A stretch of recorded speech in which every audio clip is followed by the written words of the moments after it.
औरंगजेब हा क्रूर शासक होता। औरंगजेबाने स्वतःच्या वडिलांना जेलमध्ये टाकलं। स्वतःचा मोठा भाऊ जो संविधानाच्या विचाराचा होता, सेक्युलर विचाराचा, दाराशिखा, याचा खून केला। नुसता खूनच केला नाही तर दाराशिखाचं मुंडकं कापून पूर्ण दिल्लीमध्ये फिरवलं। स्वतःचा लहाना भाऊ जो होता त्याला पागल करार दिला, त्याच्यावर विष प्रयोग केला, त्याला मारून टाकलं। आणि सदाकदा धर्माचा आधार हा औरंगजेब घ्यायचा। औरंगजेब कधी हजला पण गेला नाही आणि हा क्रूर शासक होता। आज देवेंद्र फडणवीसही तेवढेच क्रूर आहेत, सदाकदा धर्माचा आधार घेतात आहे, मात्र संतोष देशमुख सारख्या हत्या ज्या होतात आहे, जिथे खासदारांच्या लेकीबाळी सुरक्षित नाही, हा प्रकार आज दुर्दैवानं आज महाराष्ट्रात हा देवेंद्र फडणवीस सारखाच आहे। त्यामुळे औरंगजेब आणि देवेंद्र फडणवीस यांचा कारभार एकसारखा आहे।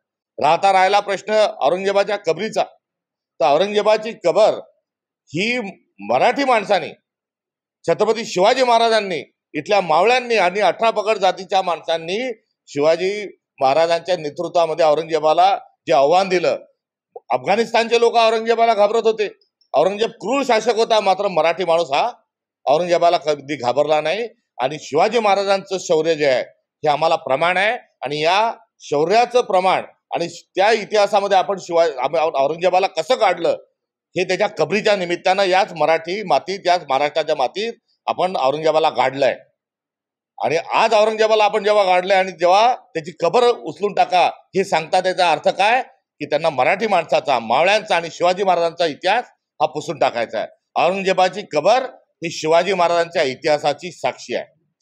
आणि क्रूर वृत्तीच्या प्रवृत्तीच्या माणसाला आम्ही गाडतो हे त्या ठिकाणी चिन्हित होतं।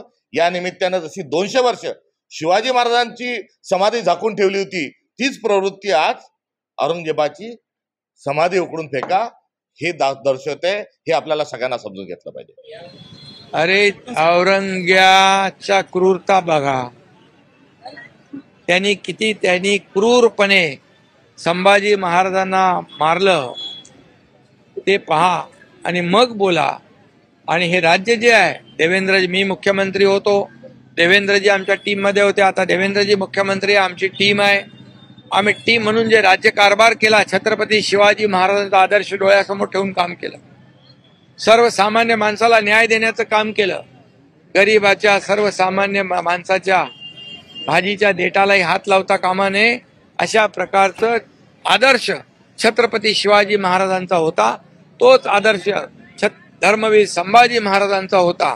आणि त्यामुळे कोणाची तुलना करताय तुम्ही? थोडी तरी काहीतरी म्हणजे जनाची नाही तर मनाची तरी वाटली पाहिजे।